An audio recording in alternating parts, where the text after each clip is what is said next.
Malam itu sungguh mencekam dan juga membingungkan. Bagaimana tidak? Tiba-tiba saja aku tersentak, bangun mendengar teriakan yang menghantam pendengaran, dan yang lebih membuatku hampir saja pingsan. Aku mendapati diriku berada di atas tempat tidur dengan seorang gadis.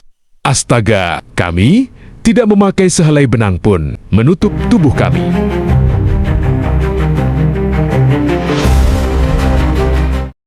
Kantukku belumlah sirna ketika orang-orang desa menggelandangku ke arah balai desa. Saat itu aku merasa bahwa ini hanyalah sebuah mimpi belaka dan berharap aku akan segera terjaga.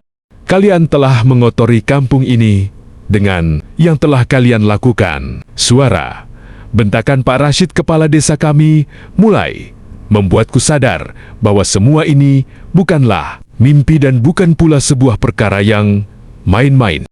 Aku yang telah terduduk dikelilingi puluhan warga desaku tidak berdaya oleh fitnahan yang maha keji tersebut. Sementara itu, Saima, seorang mahasiswi yang katanya sedang melakukan penelitian untuk skripsi kuliahnya di desaku, tampak tertunduk dengan rambut panjangnya yang terurai, menutupi bahu dan dadanya yang T-N.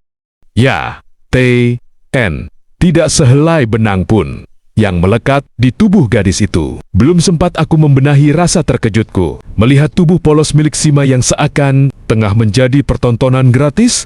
Aku kembali sontak terperanjat begitu menyadari keadaan diriku sendiri yang tidak berbeda dengan Saima. Tubuhku juga ternyata tidak berkain sehelai benang pun. Apa yang telah terjadi? Apa kesalahan yang telah kami buat? Tanyaku hendak berdiri. Dengan kedua tangan menutup ke arobaku, aku benar-benar gugup.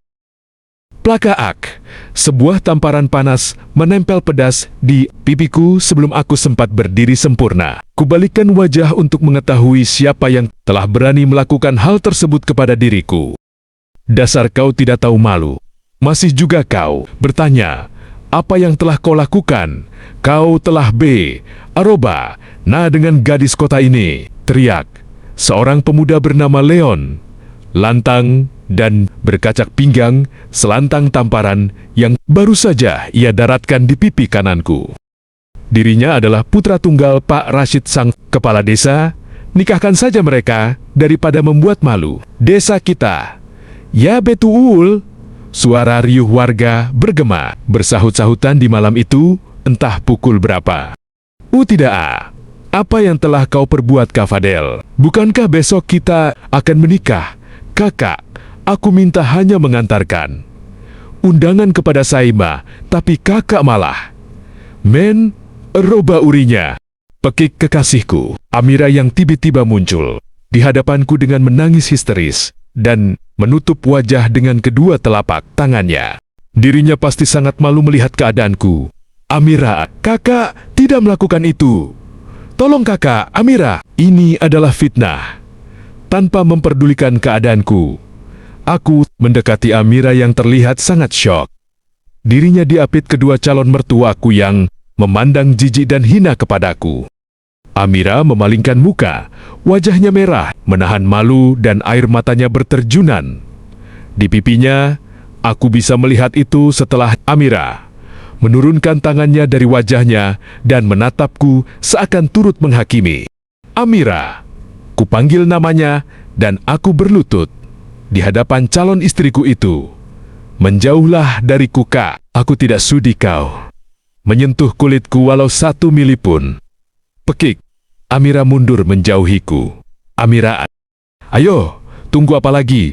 Nikahkan mereka berdua. Kembali suara Pak Rashid menggelegar, memotong pembicaraanku dengan Amira, kekasihku. 4 orang laki-laki segera maju menangkap lenganku dan menyeret tubuhku tanpa ampun ke salah satu ruangan yang ada di balai desa tersebut. Bagaikan kerbau dicocok hidung, aku tidak bisa berbuat banyak. Sebelum aku benar-benar dijauhkan dengan Amira, aku masih sempat melihatnya menangis torsedusidan dalam pelukan ayah dan ibunya. Sehelai kain sarung dilemparkan kepadaku, dan aku segera memakainya sekedar untuk menutupi tubuhku yang polos. Kuedarkan pandangan di keramaian warga yang mengepung. Kulihat ibuku salah satu dari mereka. Ia berdiri termangu dengan pipi yang telah basah. Ibu tidak mengucapkan sepatah kata pun selain tangisannya yang lirih pilu. "Ibu," panggilku pasrah. Elbu hanya diam menatapku. Lalu ia berlalu pergi, begitu saja dengan menyeruak di antara kerumunan massa yang penuh sesak di kantor balai desa. Tinggallah aku sendiri menghadapi masalah ini. Amira dan kedua orang tuanya tidak pula kulihat lagi. Mereka pasti juga telah pergi. Aku hanya bisa tertunduk pasrah, bahkan tidak bisa lagi berpikir. Beberapa kali aku mencubit kulit tanganku dan merasa sakit. Sadarlah aku bahwa semua bukanlah mimpi yang semula aku yakini. Sekitar 20 menit telah berlalu. 2 orang lelaki kemudian bergegas masuk. Mereka berpeci dan aku tahu salah satu dari mereka adalah Pak Penghulu yang seminggu yang lalu aku temui untuk meminta beliau menikahkan diriku dengan Amira. "Kamu?" Pak Penghulu menatapku tak berkedip, lalu menggeleng-gelengkan kepala. Aku dapat menebak apa yang ada dalam pikiran lelaki tua itu tentang diriku.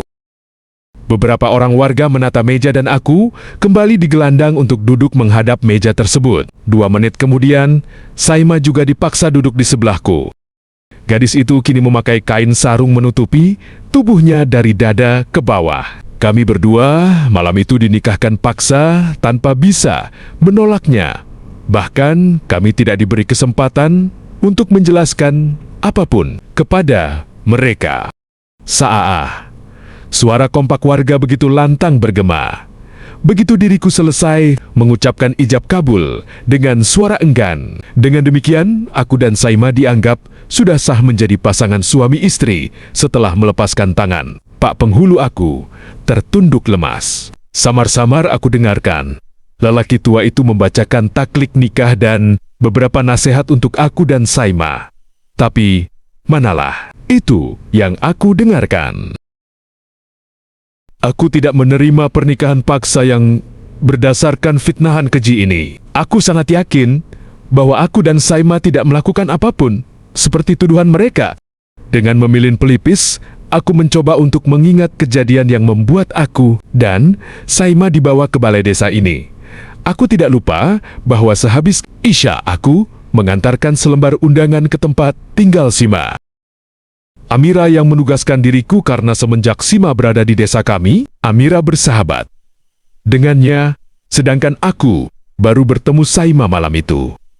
Karena sudah 6 tahun aku berada di kota, menggapai cita-cita dan mengumpulkan uang demi menikahi Amira. Kemudian yang aku ingat selanjutnya adalah kepalaku terasa pusing dan sangat mengantuk setelah aku meneguk minuman yang dihidangkan oleh Saima. Kau telah menjebakku, Saima, tuduhku dalam hati. Sekilas aku melirik. Saima yang duduk, menunduk sambil memainkan kukunya. Ia terlihat sangat syok, entah serius atau hanya berpura-pura. "Bawa istrimu pulang. Mulai dari sekarang gadis ini adalah tanggung jawabmu," ucap Pak Penghulu dengan nada memerintah. "Oh ya, semua barang-barang gadis ini sudah ada di depan balai. Kami sudah mengosongkan tempat tinggal Saima." Tambah, Pak Rashid menjelaskan bahwa ia sudah mengusir Saima dari paviliun rumahnya, yang selama ini menjadi tempat Saima menetap. Kemana aku harus membawa dia? Besok aku akan menikah dengan Amira, dan aku akan membawa kekasihku itu ke kota. Sanggahku, dengan wajah tidak sedap. Aku yakin pernikahanku besok dengan Amira pasti akan tetap terlaksana. Kulihat Saima makin tertunduk. Ia tahu bahwa aku tidak akan menerima pernikahan ini begitu saja. Bertahun-tahun aku merantau mengumpulkan uang demi untuk menikahi Amira. Dan hari ini, pelaminan yang kami impikan sudah terpajang. Tenda mewah sudah terpasang dan undangan pun sudah disebarkan. Aku hanya bisa memijit pelipisku yang nyeri. Tangis yang tadi masih sempat aku tahan, kini ambrol di pipiku. Bawa dia ke rumah orang tuamu. Karena apapun yang telah terjadi, Saima adalah istrimu. Dia tanggung jawabmu sepenuhnya. Kembali Pak, penghulu menghakimi diriku dan aku hanya bisa mengangguk ragu. Dengan langkah lunglai aku berjalan menuju pintu keluar bangunan balai desa. Saima mengikutiku dari belakang. Ia terlihat menggigil kedinginan karena hanya memakai kain sarung di larut malam seperti ini. Dan aku tidak berminat sedikit pun untuk memberikan perhatian, apalagi kehangatan, kepada dirinya. Sesampai di rumah aku ketuk pintu yang telah tertutup. Sepertinya hari ini ibu tidak memiliki pasien melahirkan. Ibuku memang berprofesi sebagai bidan desa dan satu-satunya bidan di desaku. Krit, pintu terbuka dan menyembulah wajah ibu yang terlihat sembab dan letih. Aku tahu, ibu tidak tidur dan pasti tengah menungguku. Masuklah ke kamar kalian. Ibu sudah mempersiapkannya. Ucap ibu dingin kepadaku, juga kepada Saima yang terus menguntit di belakangku.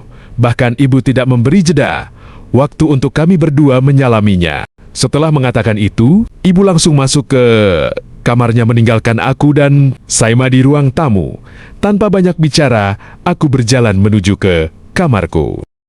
Aku tidak pula mempersilahkan Saima untuk ikut masuk. Di kamar, aku mengganti baju dengan perasaan tidak menentu, sedangkan Saima tidak berani menguntitku sampai ke dalam kamar walau pintu kamar aku biarkan terbuka. Setelah agak lama merenung di dalam kamar, aku memutuskan untuk mempersilahkan Saima masuk. Sebagai seorang laki-laki, aku harus memikul tanggung jawab atas dirinya. Walau tidak, sedikit pun aku berniat untuk menjamah gadis itu. Masuklah Saima, kau boleh mandi dan ganti baju lalu istirahat. Ucapku kepada Saima Yong, masih bengong di ruang tamu dengan masih menyandang ransel di punggungnya. Ia benar-benar kelihatan sangat kacau balau. Aku. Sudahlah, kau tidak usah menjelaskan apapun. Aku hanya fokus memikirkan pernikahanku dengan Amira. Besok, ucapku memotong perkataan Saima yang pasti ingin menjelaskan sesuatu, namun aku tidak berminat untuk mendengarkannya. Gadis itu menundukkan kepalanya, pasrah. Perlahan ia berjalan menuju kamar pribadiku yang kini sudah dibenahi. Ibu menjadi sangat rapi. Spray dan sarung bantal telah diganti. Ibu dengan yang lebih baik. Semua pakaianku yang tadinya berserakan telah tersusun rapi di dalam lemariku. Apakah ini artinya ibu telah pasrah menerima Sima menjadi menantunya? Entahlah. Tapi yang jelas, kulihat pakaian pengantin yang akan aku kenakan besok juga tersangkut rapi di dinding kamarku. Jam di dinding menunjukkan pukul 2:15 dini hari. Aku mencoba untuk merilekskan pikiranku, apapun yang akan terjadi. Besok jam 10 pagi aku harus datang ke rumah Amira untuk menikahi gadis idaman hatiku itu. Mengingat momen bahagia itu, aku jadi terhibur dan terlelap di atas sofa ruang tamu. Lanjut ke part 2.